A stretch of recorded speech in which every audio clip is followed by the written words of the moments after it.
बिस्मिल्लाहिर्रहमानिर्रहीम, अस्सलाम वालेकुम नाज़रीन। आज इतवार है और जैसा कि आप जानते हैं कि इतवार वाले दिन हम पूरे हफ्ते के अहम वाक़यात का राउंड अप उसका तज्ज़िया करते हैं और हमारे साथ मौजूद होते हैं जनाब फ़वाद चौधरी साहब, जनाब मुस्तफ़ा खोकर साहब और जनाब मुसद्दिक मलिक साहब। तो फ़वाद साहब, दो अहम चीज़ें इस दौरान ही तुर्की का दौरा वज़ीर आज़म का और फिर यूएई के क्राउन प्रिंस का पाकिस्तान का दौरा।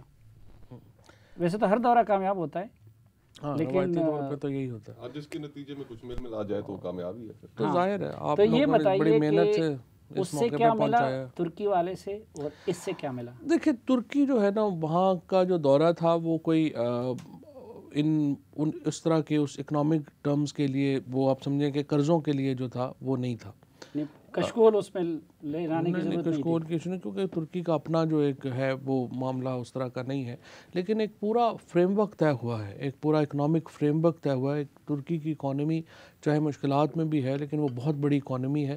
तो प्राइम मिनिस्टर साहब के दरमियान और तैयब अर्दगान साहब के दरमियान एक पूरा फ्रेमवर्क तय हुआ है इसकी इकॉनमी को लेके, ट्रेड को बढ़ाने को लेके, और वो पूरा एक जो है वो आपके सामने जो है वो आया है। जो आज यूएई का आज का दौरा है, अभी जो थे क्राउन प्रिंस कह रहे थे कि मैं 50 साल पहले अपने वालिद के साथ पाकिस्तान आया था और 1985 तक जो है वो मैं पाकिस्तान आता रहा हूँ, और अब ये खैर दौरा जो है तकरीबन 12 साल के बाद उनका दौरा जो है वो हुआ है। आखिरी दौरा फौजी हुकूमत में किया था, परवेज़ जनजिया के दौरान। गालिबन उसी वक्त किया इन्होंने। ये तो उस वक्त ज़ाहिर है यंग होंगे ना, लेकिन ज़ाहिर है इनके वालिद साहब जो थे ज़ैद बिन सुल्तान अल नहान का, तो पाकिस्तान में अगर आप जो 60 या 70 की दहाई में, तो वो उनको तो आप समझिए कि पाकिस्तान ही का एक बहुत उनका ताल्लुक़ था, और उनके साथ पहले अयूब खान के साथ, फिर ख़ुसूसन जुल्फ़िकार अली भुट्टो के साथ तो बहुत ही करीबी ताल्लुक़ था। सो इनका जो दौरा है उसकी यकीनन डायमेंशन है, उसमें $3 बिलियन पहले ही यूएई की तरफ से जो है वो एक अनाउंसमेंट हमारे सामने है, और अभी जो एक रिफाइनरी की इन्वेस्टमेंट्स हैं और ऑयल में इन्वेस्टमेंट्स, वो जो है उनके ऊपर एक गुफ्तगू जो है वो इस पे भी चली है, पहले भी चली है। सो इसकी यकीनी तौर के ऊपर ये डायमेंशन है, और इंशाल्लाह ताला इसी वजह से हम बैलेंस ऑफ पेमेंट जो डॉक्टर मुसद्दिक मलिक साहब की हुकूमत जिस बुरे हाल में पाकिस्तान को छोड़ के गई है, उससे जो निकलने की हम सही और कोशिश कर रहे हैं, ये उसका हिस्सा था। डॉक्टर मुसद्दिक मलिक साहब, ये तुर्की के तैयब अर्दगान साहब तो आपकी क़यादत के बड़े करीब थे, यूएई वाले इनकी क़यादत के बड़े करीब थे, तो पाकिस्तानी सियासत और हुकूमत भी इन्होंने छीन ली। लगता है कि अब तुर्की भी उन्होंने छीन लिया, सऊदी अरब भी उन्होंने छीन लिया और उनसे यूएई भी छीन लिया। देखिए, मैं तो आपको याद होगा कि आप ही की टीवी प्रोग्राम में कुछ दिन पहले ये बात चली, और फिर आप ही के एक जो इदारे के लिखे, उन्होंने एक कॉलम लिखा, तो पीटीआई ने बड़ी इसके ऊपर आपकी जो इनिशिएटिव था उसको उछाला कि तुर्की वाले इंटरवीन कर रहे हैं, पीटीआई ने कैसे उछाला? एनआरओ करवाने की कोशिश कर रहे हैं। तो जरा बताना, पीटीआई ने कैसे, शुरू से माहौल खराब ना करें। नहीं, अभी जरा पूरी बात चौधरी साहब आए, माहौल कैसे अच्छा होगा। देखिए, लेकिन मुझे सिर्फ एक बयान या इसका वजाहत कर देना, हमने कैसे यार पहले इल्जाम हम पे लगाया कि आपके इदारे ने, तो मैं अगर खामोश हूँ तो आप भी थोड़ी देर खामोश हो जाए। इतनी साइड ले रहे हैं, छोड़ दें थोड़ी देर के लिए हमें आज़ाद जी। तो इन्होंने बड़ा उस पे प्रोग्राम में कहा कि हाँ जी ये कोई सुनने में तो इनसे पहले ये पूछा जाए कि तुर्की के दौरे में कोई एनआरओ की बात हुई है?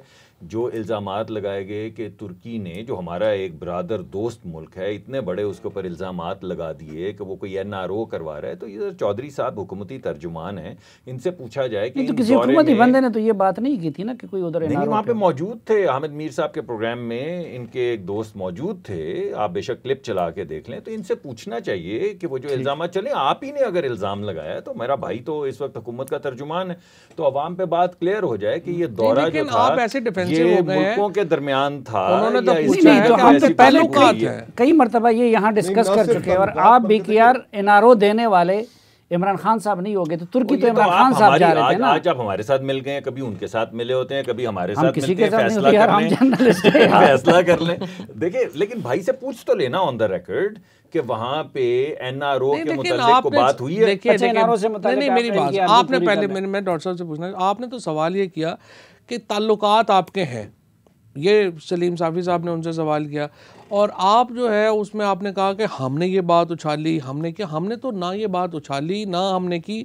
ताल्लुकात का भी मुझे नहीं पता कि कैसे ताल्लुकात हैं। नहीं ताल्लुकात तो बहुत अच्छे ताल्लुकात हैं। वैसे जो जहाँ तक फवाद भाई ने जो एक तरह का पीटीवी का खबरनामा ही पढ़ के सुना दिया, जो गैर संजीदगी का जो आलम था, वो तो जो तस्वीर वहाँ से आई तुर्की से, तो उससे पता चल गया कि मईशत और इकॉनमी के बारे में कितनी गहरी गुफ्तगू हुई है।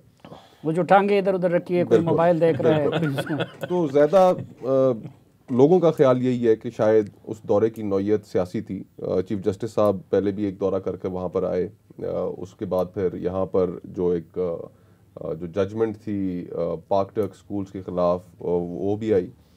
तो दौरे के सियासी महरक़ात ज़रा ज़्यादा लग रहे हैं, और इसमें भी कोई शक नहीं कि मियाँ नवाज शरीफ साहब जो थे वो तैयब उर्दगान साहब की जो बेटी थी, जिनकी जब शादी हुई तो उसमें मियाँ नवाज शरीफ साहब के निकाह नामे के ऊपर बतौर गवाह के दस्तखत है, तो उनका एक बड़ा करीबी ताल्लुक है तैयब उर्दगान के साथ।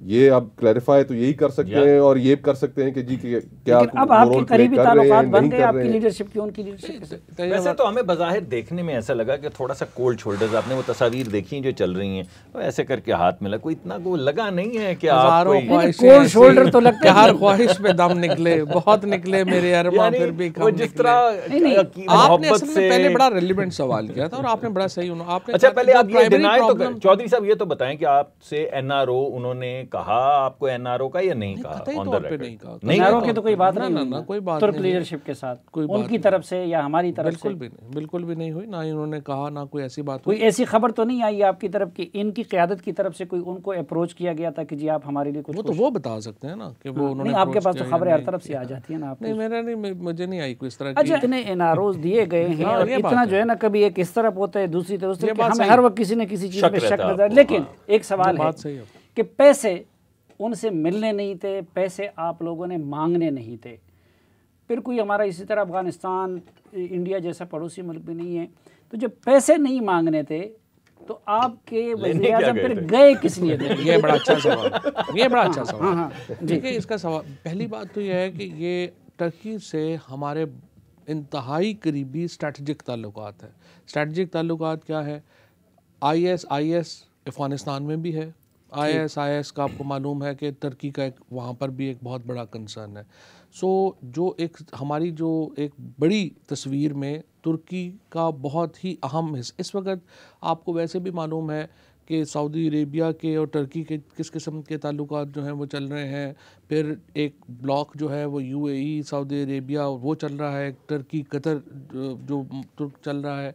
हमारा ताल्लुक दोनों से, और आपने राइटली पॉइंट आउट किया है, वह नवाज शरीफ साहब के दौर में भी तुर्की से हमारे बड़े करीबी ताल्लुकात जो हो रहे हैं।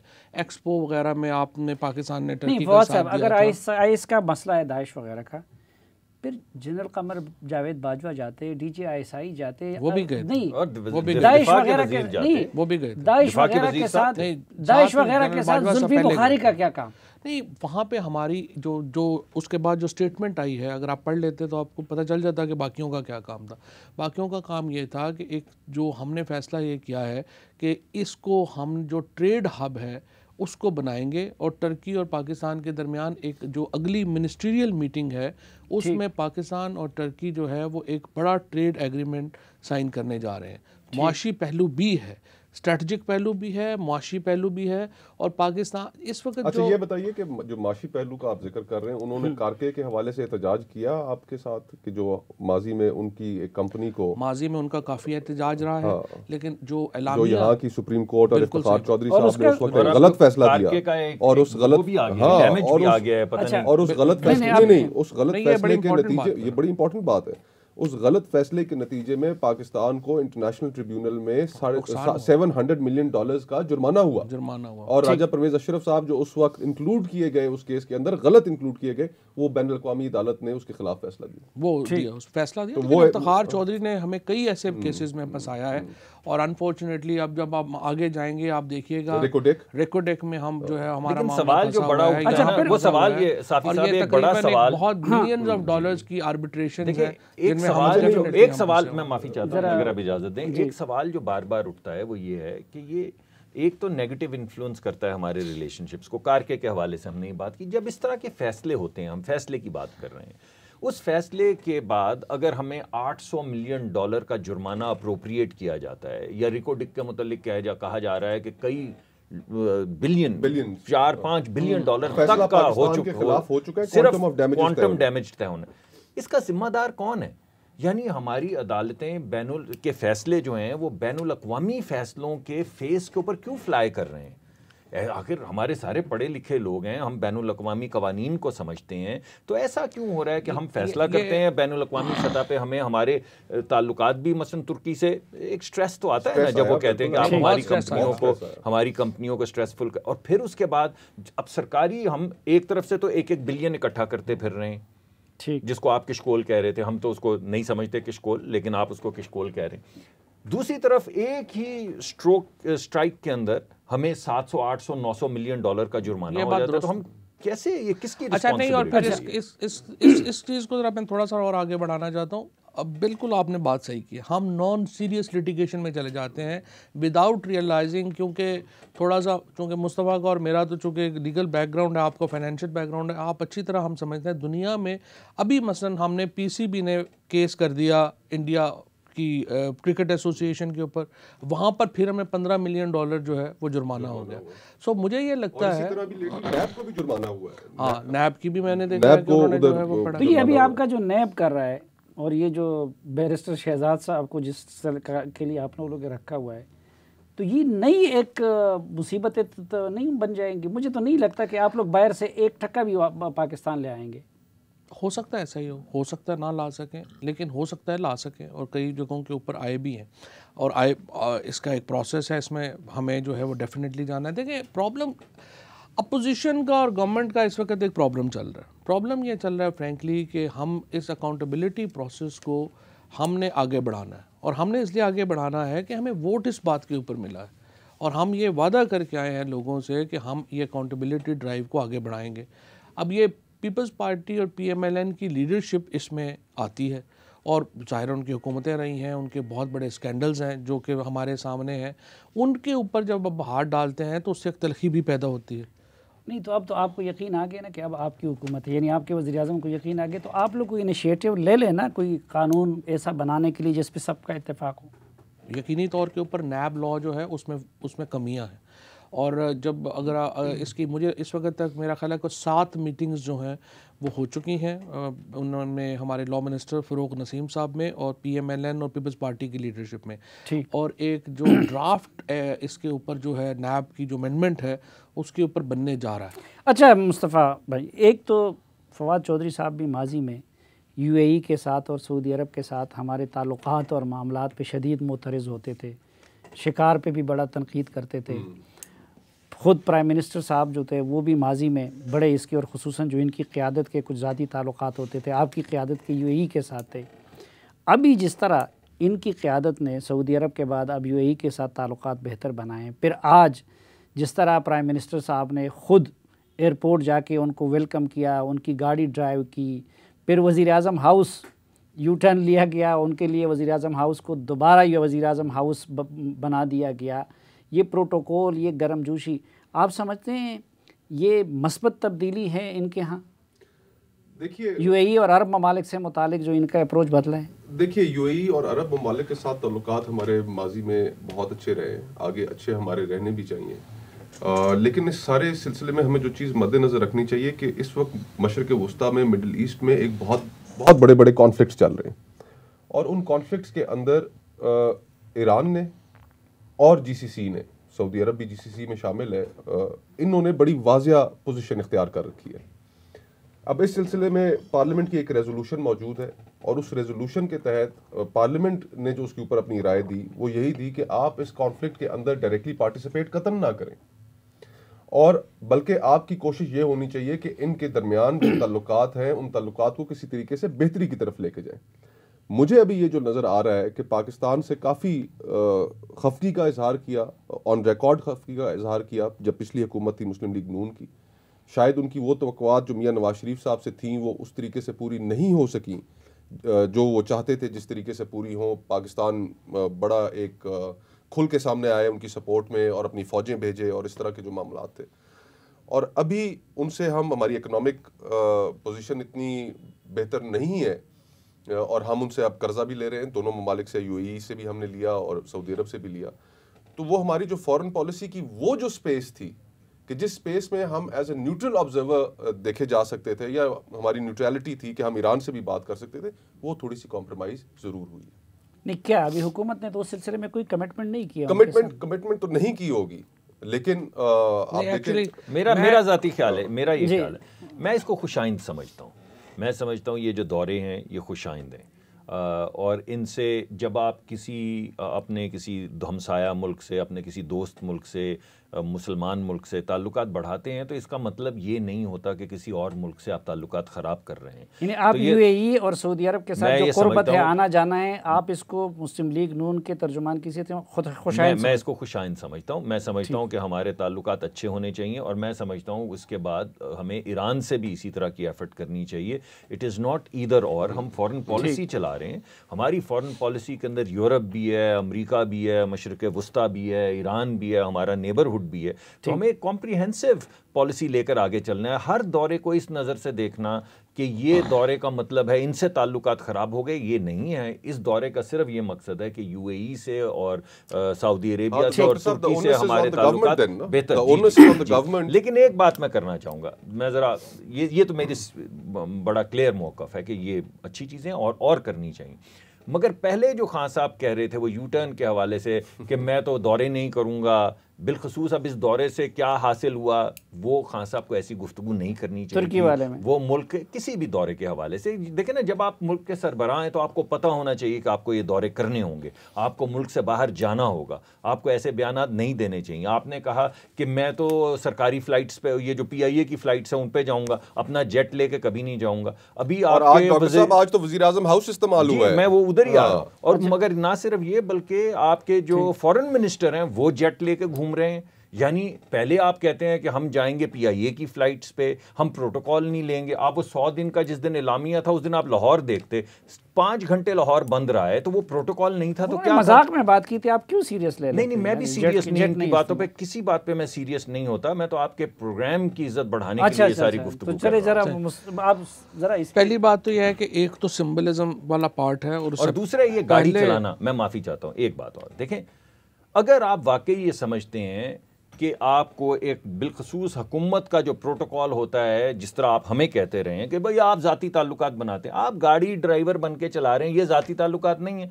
आपको भी उसी प्रोटोकॉल के साथ रिसीव करना चाहिए था, बिल्कुल 12,000 तोपों की सलामी देनी चाहिए थी। लेकिन वज़ीर आज़म पाकिस्तान की भी अपनी एक हैसियत है, आप जाके ड्राइवर की सीट पर बैठ जाएँ तो फिर आप मोतरज़ दूसरों पर काहे को होते हैं। मुझे ये एतराज़ नहीं, आप बेशक बैठें, मैं समझता हूँ आप अच्छे ताल्लुकात बनाएं। अच्छा। लेकिन फिर एतराज़ात आपके जो हैं वो लोग उसको किस नज़र से देखें? मेरे ख्याल में इस वक्त पाकिस्तानी मईशत पे जितना बोझ है उतना हमारे मीडिया चैनल्स की मईशत पे भी बोझ है। तो मैं अगर एक ब्रेक ले लूँ और उसके बाद आपसे जवाब ले लूँ, तो नाज़रीन एक मुख्तसर सी ब्रेक, वापस आएंगे तो फवाद चौधरी साहब से उस सवाल का या उन सवालात का जवाब लेंगे जो मुसद्दिक मलिक साहब ने उठाए।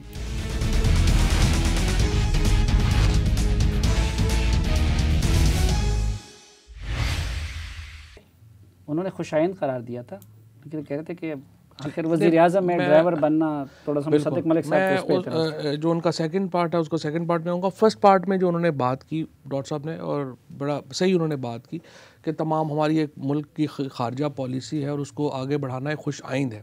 एक फ़र्क मैं लेकिन आपको बताना चाहता हूँ पिछली हुकूमत की खारजा पॉलिसी में और इमरान ख़ान की हुकूमत की खारजा पॉलिसी में, और दोनों पॉलिसीज़ में ये नहीं है कि कोई, मैं ये कह रहा हूँ कि मुल्क के मफाद के ख़िलाफ़ बात, ये जो पॉलिसी PMLN ने रखी उसमें वो इंक्लूसिव पॉलिसी थी। उसमें ये था, जिस तरह से मुस्तफ़ा ने पॉइंट आउट किया कि हमने फ़ैसला किया था कि हम बिल्कुल मशरिक़ वस्ता के मामलात से बिल्कुल अलग थलग रहेंगे। लिहाजा अगर आखिर में आप देखें तो सऊदी अरब से, UAE से हमारी मिलिट्री के ताल्लुकात तो रहे, लेकिन हमारी जो सियासी हुकूमत थे उसके ताल्लुकात नहीं रहे थे, क्योंकि वो यार बिल्कुल उनका तो बड़ा याराना था यूएई के साथ। नहीं मुस्लिम लीग नून के दौर का वो जिक्र कर रहे हैं, बाकी ताल्लुकात के अंदर बड़ी हाँ वो जाती नवाज शरीफ साहब की गलती थी। हाँ ये गलती नहीं थी, हम पॉलिसी समझने उनकी थी कि जाती और खानदानी हमने ज़्यादा टर्की की तरफ चलेंगे, वो भी और मुल्क की हमेशा वो भी उनका एक प्रॉब्लम। अच्छा, हमारी पॉलिसी थोड़ी डिफरेंट है।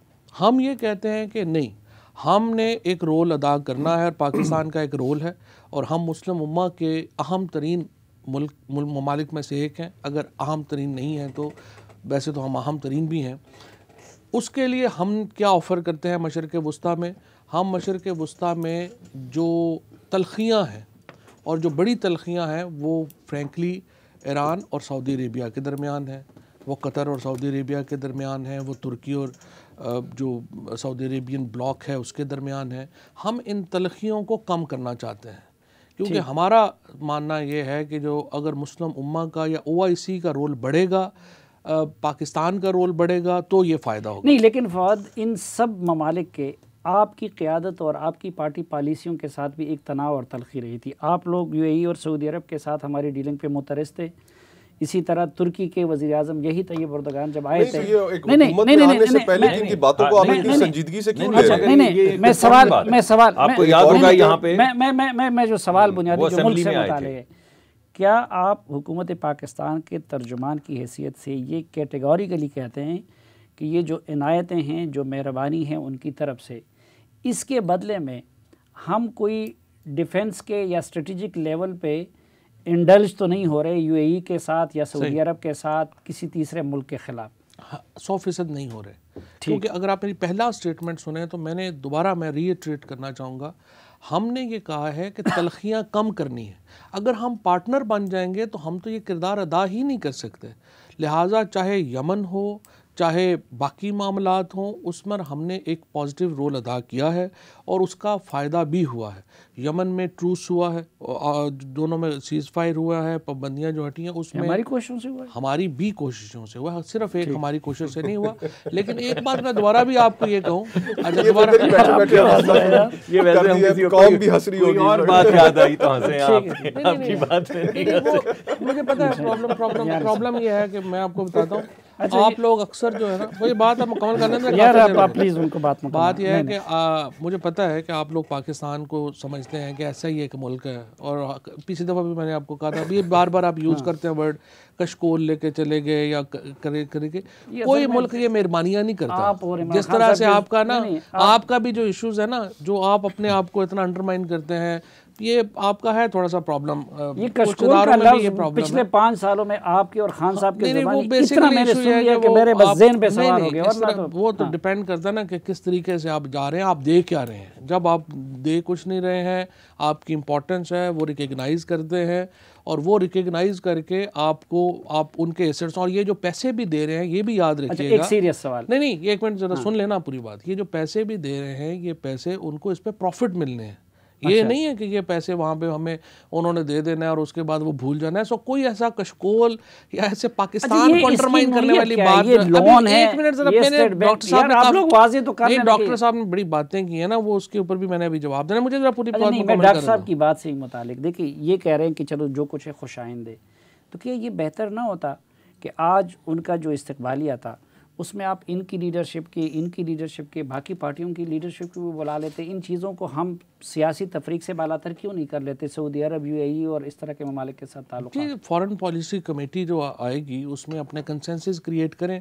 अभी मैं कह रहा हूँ कि वो जो आज इस्तकबालिया था वज़ीर आज़म हाउस में, उसमें अगर आप बाकी जमातों की लीडरशिप को बुला लेते। बुलाया जा सकता था, बिल्कुल बुलाया जा सकता था, लेकिन अच्छा नहीं सोचा नहीं बुलाया, सोचा नहीं अब सोचेंगे उनको भी बुलाया था और पता नहीं। अच्छा, और दूसरी बात, एक और दूसरा नुकता उन्होंने उठा दिया। देखिए वो ड्राइविंग की पे मैं आता हूँ, ड्राइविंग वाली बात तो मैं बताना चाह रहा था। आप लोगों ने वो नहीं सोचा था ना कि इस वज़ीर आज़म हाउस का कल कोई इस तरह का इस्तेमाल भी हो सकता है कि कोई डिग्नेटरी आएगा, उसको गार्ड ऑफ ऑनर, हमने सवालात उठाए थे, सब कुछ होगा, उठाए थे, आपको याद होगा हमने प्रोग्राम में कहा था कि आप कहां लेकर जाएंगे, वज़ीर आज़म हाउस को तो आप यूनिवर्सिटी बना रहे थे, तो आज ये उसमें क्या हुआ? नहीं मैं आपको बताता हूँ। पहले मैं गाड़ी वाली से बात से शुरू करूँ। जब मोहम्मद बिन सलमान जब प्राइम मिनिस्टर साहब गए थे, उन्होंने अपनी गाड़ी के ऊपर प्राइम मिनिस्टर साहब को रिसीव किया और पूरे शहर में वो लेके घूमते हाँ, रहे। सैर तो करवाई वो थी। ड्राइवर बन गए प्राइम मिनिस्टर। नहीं मैं नहीं, तो लेकिन अच्छा है, मोहम्मद तो अच्छा। वो मैं आपको ये बता रहा हूँ ना, मुल्की ये सर- आप हाँ आपने एक अच्छी बात करके आखिर में फिर जो है वो उसमें मेंगनियाँ डाल दी। ऐसा दूध नहीं दे के महंगी डाल दी। असल में बात यह है कि जब आपने बड़ा दिल करके बड़ी बात कर दी थी और इसको खुशाइन करार दे दिया था, वहाँ पे रुक जाते आप तो आपकी इज्जत बढ़ती।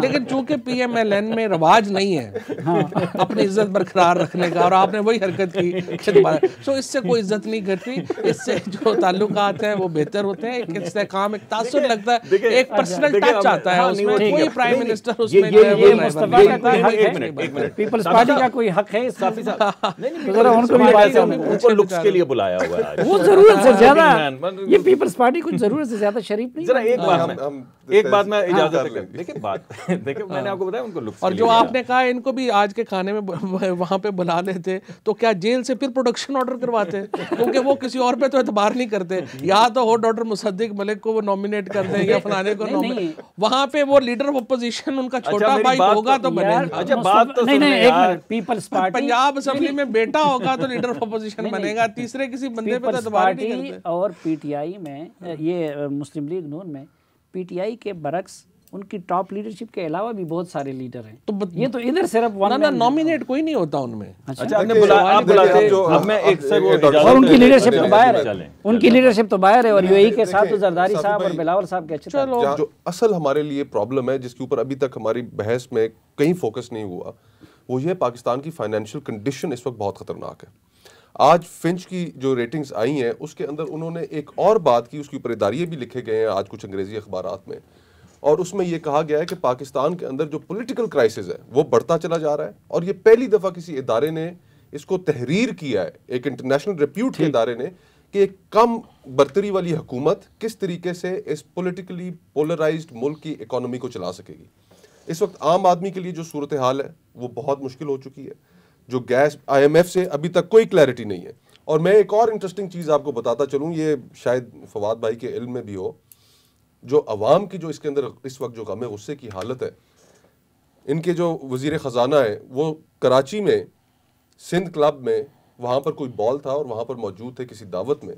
बॉल का मतलब होता है नाच गाने की महफिल, लोगों को शायद और ना पता हो। और वहाँ पर उन्होंने गाने की महफिल। वो थोड़ा उठे शायद रक्स के लिए, आपके भी क्या मसले हाँ। हैं? रक्स के लिए, रक्स के और वहां पर मौजूद बहुत सारे लोग जो थे, जो दीगर शुरका थे महफिल के, कि वो उठकर खड़े हो गए और उन्होंने कहा कि हमारी मईशत की आपने तबाही निकाल दी और यहाँ पर आप रक्स कर रहे कोई हैं। ऐसे तो मईशत की जो इस ये तो वक्त ऐसे हाल ही है, आपने हर से तबका स्पाइसी बनाने के लिए स्पाइसी बात कर बनाने रहे के आप चेक कर नहीं, अगर इस लीजिएगा। तरह का कोई फंक्शन होता तो फिर तो फवाद साहब भी उधर होते ना। तो जब ये बस नहीं इनको थे तो नहीं इसका बुलाया मतलब गया था, फंक्शन इन्होंने नहीं जाने हुआ की है, ये कोशिश गलत की। बयानी आप है। भी वहाँ पे थे। इन्होंने जाने की कोशिश की थी, लेकिन फिर इन्हें यहाँ से रोक लिया गया। असल तो ये आप न्यू भी ईयर वहाँ पार्टी थे। के लिए जा रहे थे, सिंध हुकूमत गिराना तो एक बहाना था। Minister of information. अच्छा नाज़रीन, ये गुफ्तगू कंटिन्यू करेंगे लेकिन एक वक्फे के बाद।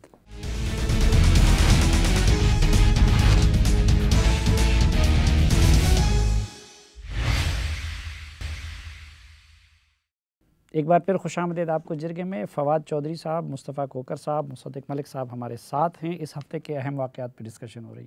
आज हमारे द न्यूज़ में फ़रूख सलीम साहब का जो कालम है, जो आपकी हुकूमत की इकॉनमी के लिए मुबैना तर्जुमान थे, उसमें तो उन्होंने ख़ुद मईशत की जो हालत बयान की है वो तो बड़े यानी नींदें उड़ाने वाली। डॉक्टर फ़रूख सलीम साहब जो हैं वो बड़े मोहतरम हैं, उनका एहतराम है मुझे, और वो बहुत अच्छा लिखते हैं। उनकी एक ओपिनियन है और उनको अपनी ओपिनियन रखने का हक़ है।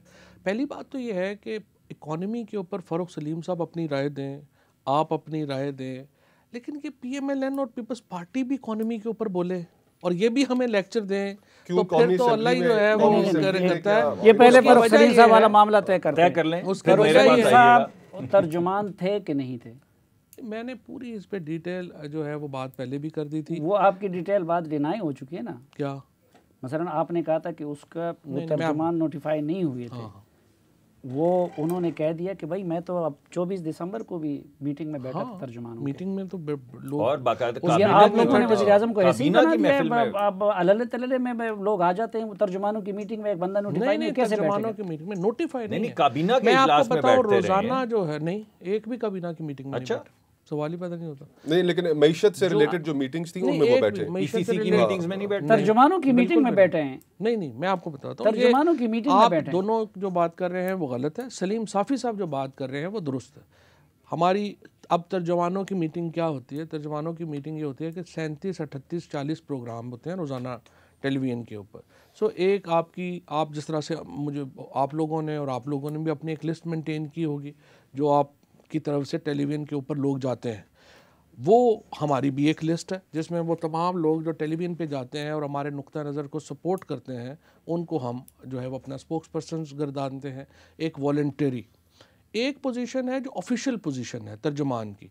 ऑफिशियल पोजीशन जो है तर्जुमान की वो मेरे पास है और इफ्तिखार दुरानी साहब के पास है जो कि प्राइम मिनिस्टर के स्पोक्स पर्सन हैं। दो लोग हमारे ऑफिशियली नोटिफाइड स्पोक्स पर्सन हैं इस वक्त। ये नईमुल हक साहब क्या है? एक मिनट, नईमुल हक साहब ने जो बात की आज अखबारात की हेडलाइन है कि उन्होंने शेख रशीद साहब से अपना लाताल्लुकी का इजहार किया, तो ये किसकी बात? शेख रशीद पे हम अलग अलग से बात करेंगे। नहीं, मैं पहले ये सब की अब स्टेटस जानना है। नईमुल हक साहब क्या है? नहीं है, स्पोक्स पर्सन नहीं है, बिल्कुल भी नहीं है, स्पोक्स पर्सन नहीं है। और ये एडवाइजर ऑन पॉलिटिकल अफेयर्स हैं। क्या यूसुफ बेग मिर्जा साहब? वो स्पेशल असिस्टेंट है प्राइम मिनिस्टर के, लेकिन वो भी स्पोक्स पर्सन नहीं, लेकिन वो भी मीडिया के लिए है ना कोई, लेकिन वो स्पोक्स पर्सन नहीं है। और फैसल साहब जो है ये फैसल ये क्या नाम है सेनेटर जो फैसल साहब हैं, वो तो सेनेटर हैं, उनकी अपनी ओपिनियन। तर्जुमान वगैरह नहीं, वो नहीं। तो आपका जो सरकारी टेलीविजन है वो भी फरूख सलीम साहब के नाम अगर आप सुन लेंगे, देखिए बात ये दोबारा मैं कहूँगा, आप चूंकि 3 लोग हैं तो फिर यार मेरा नुक्ता नजर नहीं होता। बात यह है कि मैं सच्ची बात हो तो एक बंदा भी काफी होता है। नहीं, एक बंदा भी काफी होता है। मैं आपको बता रहा हूँ ना, आप सुन नहीं ना पा रहे। वो बेसिकली जो फरूख सलीम साहब थे उनको स्पोक्समैन अपॉइंट करने का फैसला हमने कर लिया था, ठीक। और मेरी जो असद उमर साहब से भी डिस्कशन हो गई थी और उनको हमने ऑफिशियल एनर्जी और इकोनॉमी के ऊपर अपना स्पोक्स पर्सन अपॉइंट करना था। लेकिन हुआ ये कि बाद में ये हुआ कि प्राइम मिनिस्टर ऑफिस ने हायरिंग के ऊपर पाबंदी लगा दी हुई है, लिहाजा हम उनको ऑफिशियली कभी नॉमिनेट नहीं करनी सकते। अच्छा, अब यहाँ पर सवाल यूसुफ बेग मिर्जा साहब का नोटिफिकेशन उसके बाद हुआ है। नहीं, वो तो special assistant to prime minister. तो फिर तो पाबंदी किस चीज की थी? MP1 MP2 जो हायरिंग्स नहीं, जो स्पोक्स पर्सन होता है वो MP1 की नौकरी तो नहीं होती ना यार। स्पोक्स पर्सन आपके पास कोई MP1 की नौकरी नहीं, मेरे पास नहीं रही, तो हम तो आप तो वॉलंटरी है ना। मैं यही कह रहा हूं, ऑफिशियल नॉमिनेशन जो है ना स्पेशल अभी असिस्टेंट जो प्राइम आपने मिनिस्टर, नॉमिनेट, लेकिन अब आपने नॉमिनेट किए हैं कोई साहब? किनको? अभी किसी को नॉमिनेट किया मईशत के ऊपर आपने? नहीं, अब हमने फैसला किया हमाद अजहर होंगे। अभी आपने एक नोटिफिकेशन मैंने व्हाट्सएप पे देखा कि कोई मिनिस्टर है, हमाद अजहर का नोटिफिकेशन, वो तो ऑलरेडी मिनिस्टर है ना। नहीं, मिनिस्टर तो बहुत से, अभी आपने कहा नईमुल हक साहब वो हैं एडवाइजर, लेकिन वो नहीं है स्पोक्स पर्सन। तो हमें बताएं कौन है स्पोक्स पर्सन? वो नोटिफाइड स्पोक्स पर्सन है हमाद अजहर। तो यानी कि हम नईमुल हक साहब की बात के ऊपर इतना कोई एतबार ना करें और किसी की। अच्छा, नहीं, नईमुल हक के बाद आजम स्वाति साहब वजीर है। आजम स्वाति साहब फिर इतने सारे इश्यूज इकट्ठे हो जाएंगे। नहीं यार, इसलिए कि ये मैं आपसे ये कह रहा हूँ, आप 3 लोग हैं, 3 लोग सवाल कर रहे हैं, फिर इकट्ठी चीजें होती हैं, लोगों के लिए समझ नहीं बात शक हो गया है। कल अगर मैंने तो सवाल किए ही बहुत, कल अगर आपने काम किया, लेकिन अच्छा, लेकिन कल अगर असद उमर साहब इसमें बात, तो कल अगर असद उमर साहब कहे कि यार फवाद चौधरी का नोटिफिकेशन नहीं हुआ था, ये वजीर था ही हुआ था मेरा। आप अगर आप जाहिर है आप सहाफी भी तो हफ्ते में 1 दिन ही होते हैं ना, वो देखा करें। अच्छा, तो जो ओथ वाले की बात कर रहा हूँ ना, नहीं, जो ओथ वाले की बात मैं करता हूँ, ओथ वाले की बात। अच्छा, जरा मेरी बात आप सुन लें। आज भी आपके ऑफिशियल वेबसाइट पे आजम स्वाति साहब बतौर वजीर, आजम स्वाति साहब पे 1 मिनट बाद आ जाते हैं। मुझे पता है आपका प्रॉब्लम है उनसे, 1 मिनट आ जाते हैं। मुझे कोई प्रॉब्लम नहीं है, प्रॉब्लम आपको। अच्छा, चले ना, मेरी बात तो अच्छा जी, बात करें ना, जो बात करें जी। इस तरह तो समझ ही नहीं आएगी। अच्छा जी, इरशाद इरशाद क्या जो है वो कर दिया, किसको क्या कर दिया। अब मैं बात ही भूल गया, पता नहीं मैंने क्या बात की।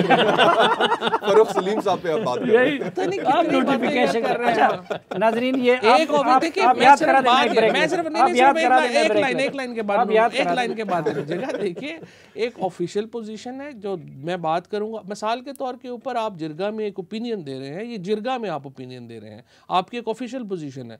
अगर कोई आदमी MNA सेनेटर्स हर एक को अपनी एक ओपिनियन देने का हक है, लेकिन आप official spokes person, for example अगर मैं आज ये समझूं कि मुझे हुकूमत की पॉलिसी से इख्तलाफ है, तो मैं ऑफिशियल स्पोक्स पर्सन की हैसियत से ये बयान नहीं दे सकता।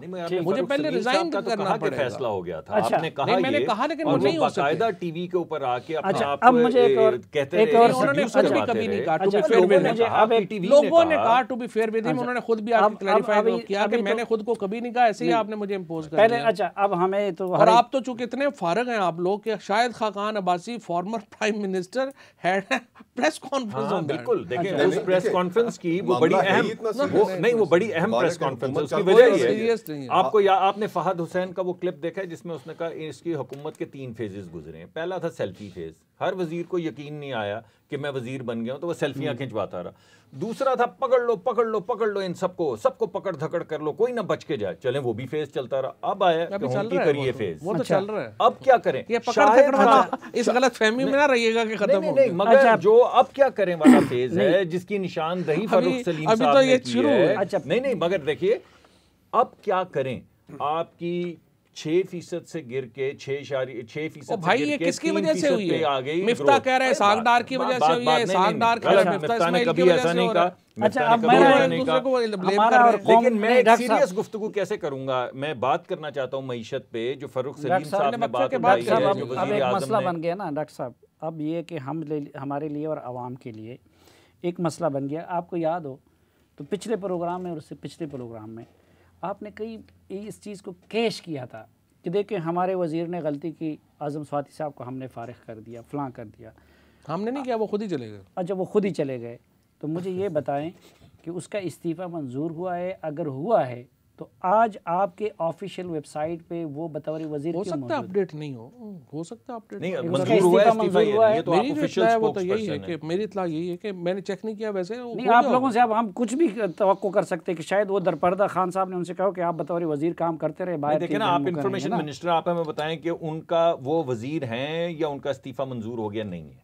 नहीं, अब उनका इस्तीफा तो मंजूर हो गया, उन्होंने इस्तीफा दे दिया हुआ है। उसकी जो आप कह रहे हैं कि फॉर्मल नोटिफिकेशन होता है या नहीं होता, मुझे नहीं पता। मैं वो चेक जब कर लेता हूं। मंजूर हो जाए तो डी नोटिफाई हो जाते हैं उसी दिन। ये मैं चेक कर लेता हूं। महकमा कि वो किसी तो और क्या को कहते दिया हैं, गया है, नहीं दिया नहीं, गया है? महकमा किसी को भी नहीं दिया गया। महकमा अच्छा, किसी को नहीं महकमा भी अभी तक किसी को दिया। नहीं वो भी तो दिया वापस आ सकते हैं, क्या इशू? गया। अच्छा, चले अब एक और हो सकता है मसला, गए ही ना हो। ये जो शहबाज शरीफ साहब का मामला था PAC का, आपकी हुकूमत के वज़रा ने इस अपोजिशन के साथ मुज़ाकरात किए, उसके नतीजे में ये सब कुछ हुआ। अब शेख रशीद साहब वो उसके ख़िलाफ़ सुप्रीम कोर्ट जा रहे हैं। अब इस पे नईमुल हक साहब कहते हैं कि जी नहीं, हमारा ये स्टैंड नहीं है। अब हम किसकी बात माने? हुकूमत का ऑफिशियल इस पे कोई स्टैंड क्या है? इसमें बात ना माने, हम कोई एक आप समझिए फौजी यूनिट नहीं है। यहाँ पे लोगों की अपनी अपनी ओपिनियंस हैं, काफी हद उनको तक हैं। हक है कि वो अपनी ओपिनियंस रखें। हम कोई यहाँ पे ये तो नहीं कि हम नहीं, ये ओपिनियन तो नहीं, इक़दाम है हुकूमत के, एक इक़दाम के खिलाफ वो देखिए ना, सुप्रीम कोर्ट कैबिनेट जा में रहे हैं। कलेक्टिव रिस्पांसिबिलिटी होती है। काबीना का एक रुकन कह रहा है कि मैं सुप्रीम कोर्ट में दरखास्त दायर करूंगा और वहां पर उनकी PAC की चेयरमैनशिप को चैलेंज करूंगा। और मैं हुकूमत के और उन्होंने क्लियरली कहा कि मैं वजीर आजम और बाकी वज़रा के इस फैसले से, स्पीकर के फैसले से मैं मुत्तफिक नहीं हूँ। तो यानी कि जो इनके इत्तेहादी हैं, पहले इनके मेंगल साहब इनके इत्तेहादी, इनसे कुछ नाला है, MQM की अपनी रिजर्वेशन ना मेंगल साहब इत्तेहादी हैं, लेकिन ये तो कैबिनेट मेंबर है यार। एग्जैक्टली। शेख रशीद साहब जो हैं वो भी एक जमात के सरबराह हैं, काबीना के रुकन है। तो ये किस तरीके से हुकूमत है? अभी पूरा प्रोग्राम, अगर ये पूरा प्रोग्राम ही अगर आप सिर्फ देखें तो उसमें इन्होंने कहा कि जी कि हाँ, आपने जब इन्हें कहा कि आप अपोजिशन के लोगों को वहां पर बुला लेते पाकिस्तान के, उनका सोचा नहीं। फारूक सलीम साहब के बारे में बिल्कुल अनजान बन गए।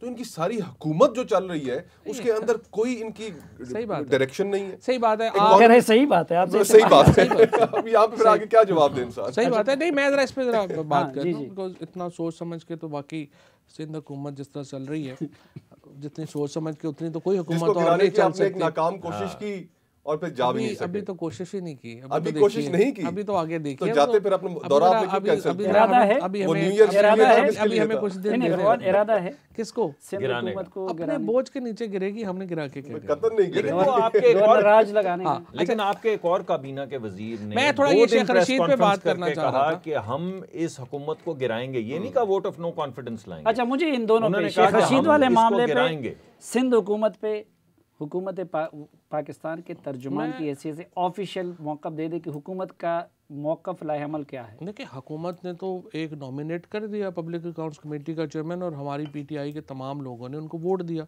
जब ये फैसले से पहले अलबत्ता यकीनी तौर के ऊपर मैंने भी पब्लिकली अपना डिसेंट दिया था और मैंने कहा था शहबाज शरीफ साहब को नहीं होना चाहिए। शेख रशीद साहब पीटीआई के रुकन नहीं है, वो अवामी मुस्लिम लीग के रुकन है। लेकिन काबीना के काबीना रुकन के मेंबर ये हैं। हुकूमत का काबीना की फैसला shared था, पीटीआई का नहीं था। नहीं, वो ये हुकूमत एज का अ फैसला मिनिस्टर नहीं, ये जब पीटीआई टीवी पे का जाते फैसला हैं तो काबीना को ये तो रिप्रेजेंट करते पीटीआई हैं। का देखें नहीं हो, पता नहीं डॉक्टर साहब आप किस दुनिया की नहीं, बात आप कर मुझे रहे ये हैं। बताइए कि जब जो आप फैसले पार्टी करते में हैं होते हैं, वो काबीना के फैसले नहीं नहीं, है। ये जो काबीना शेख का साहब फैसला फैसले नहीं करते है, हैं, ये रेलवे से ताल्लुक पीटीआई का रखने फैसला वाले, है, ये काबीना का फैसला नहीं है, ना ही ये एक तो हुकूमती इससे अमल फवाद भाई, है, ये ये एक पार्लियामेंट्री इसका अमल मतलब है है। कि जो फैसले भी शेख साहब कर रहे हैं आप उससे लाताल्लुकी का नहीं, इजहार बिल्कुल कर भी रहे नहीं हैं है। कि वो काबीना में शेख क्योंकि साहब एक हाँ, अवामी मुस्लिम लीग के सरबराह हैं, उनको अपनी पॉलिटिक्स का हक है, वो असम्बली के अंदर अपनी पॉलिटिक्स रखते हैं, वो असम्बली के अंदर अपनी पॉलिटिक्स करेंगे।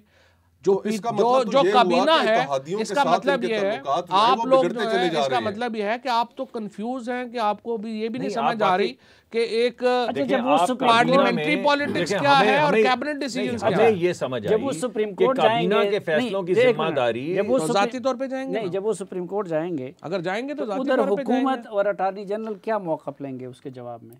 नहीं तो जाएंगे तो देखेंगे शेख ना। रशीद साहब को सपोर्ट करेंगे, अपोज देखिए करेंगे? जाएंगे तो देखेंगे ना। अच्छा, और सिंध के मामले पे, सिंध हुकूमत के मामले पे, क्योंकि एक वजीर कुछ कहता है दूसरा कुछ कहता है, तो ऑफिशियल मौक़िफ़ क्या है? सिंध की हुकूमत का पीपल्स पार्टी के मुराद अली शाह की हुकूमत हम एहतराम करते हैं। मुराद अली शाह को हम समझते हैं कि उसको रिज़ाइन कर देना चाहिए। उनको उनके जो है वो JIT में रोल है, और जो दिखाया गया है अगर वो हमारे रिजाइन दो नहीं करते, मिनिस्टर्स जो ने, नहीं कर रहे, तो आप लोग उनको हटाने की कोशिश करेंगे? देखिएगा वो अपने ही बोझ के नीचे आ जाएंगे।